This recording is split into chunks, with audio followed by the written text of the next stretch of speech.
let's talk about the World Health Organization, shall we? Action on World Health has commissioned the Bell Review, and they're launching that today.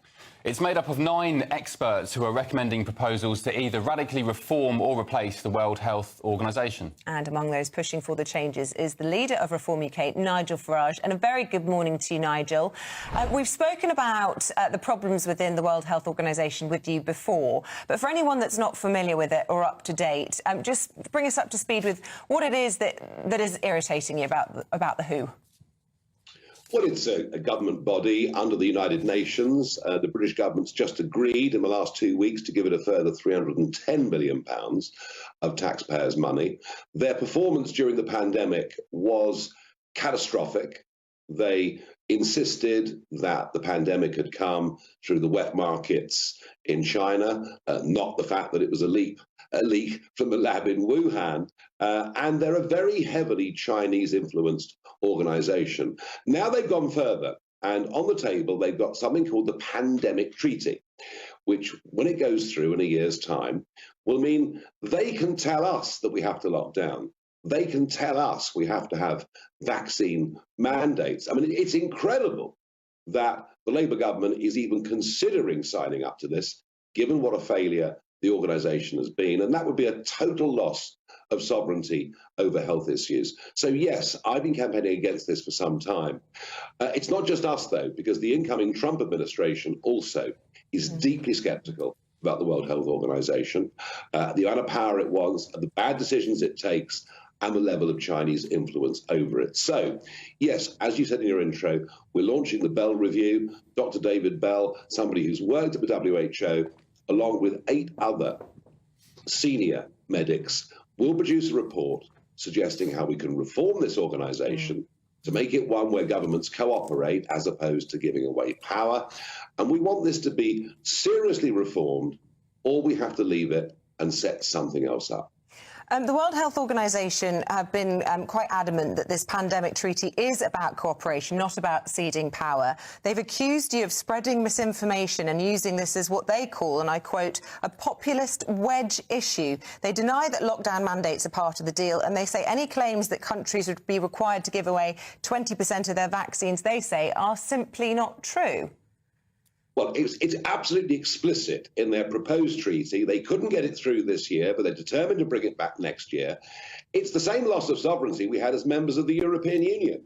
It's a Brexit-style argument, but this time it's around health. And frankly, you know, when you look at the pandemic and the 3 major lockdowns we had in our country, I think they proved to be, frankly, the worst peacetime decisions ever taken by a British government. No one's been properly held to account for the damage it's done to our young people, our old people, our health service.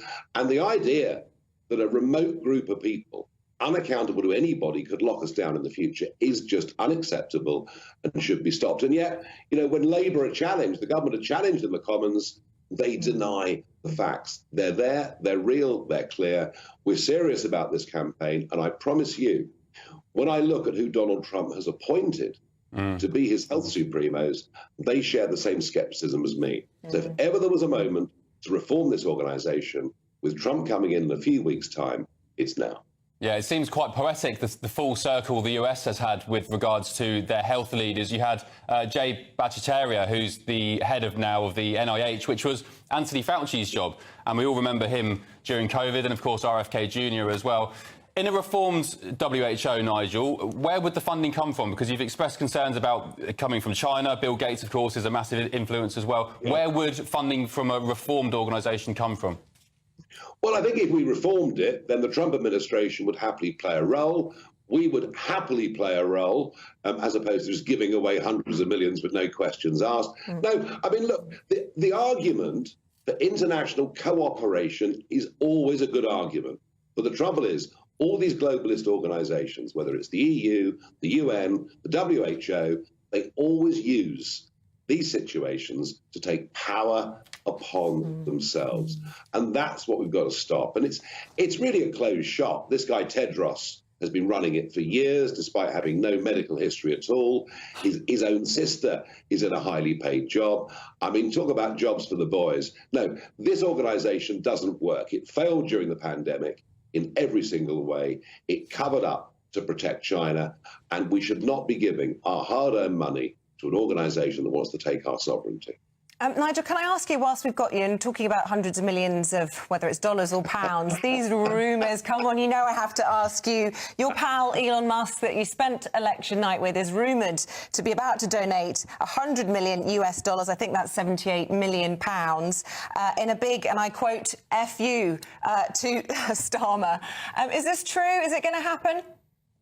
I have absolutely no idea where this story comes from. It was a Sunday Times journalist that rang me on Saturday with it. I have literally no idea about this at all. What I do know is that Elon Musk is very supportive of me, what I'm trying to do, and he thinks that if reform do well in the UK, we can bring about the same kind of change that he intends to do with Donald Trump in America. All of that is true. Yes, he is very supportive, but honestly, this idea of huge sums of money, well, let's put it like this. It hasn't been discussed with me. Hasn't been discussed with you, but it's not a no. What about the fact that actually it's illegal for foreign activists to get involved in British politics, and it would have to be through his British arm of Twitter? Do you worry about the optics of that, or are you comfortable with that if this does prove to be true? Look, I'm not giving you a yes or a no. Oh, I don't know. I suspect this is not true. Legally, companies operating in the UK can give money to UK political parties, but I think we're a very long way away from that. Look, if it did happen, well, that'd be great. But I think it's one of those, really very good, gossipy Sunday newspaper things. Let's see, but I rather doubt it. Nigel, can I ask you about Hunter Biden? Joe Biden has said he will pardon him. That's despite, of course, denying he'd ever do such a thing earlier this year, I think on multiple occasions. Do you think Joe Biden got a whiff that maybe the incoming Trump administration was going to be going after Hunter and indeed other adversaries? I suspect that Trump will be far less vengeful than the Democrats have been against him. It's just not his nature. He wants to get on and do stuff and reform and change America. But the idea that the pardon covers everything and anything that Hunter Biden has done over the course of the last 11 years, I think is truly extraordinary. And for Joe Biden to say that the prosecutions against Hunter were politically motivated, I mean, my goodness me, talk about pot cattle, given what they put Trump through over the course of the last year or so. Now, this is the end, a dying Democrat regime, and Hunter gets away with it. Nothing in America surprises me. Let's just hope that Trump reforms. I'm going to keep using that word because it's vital.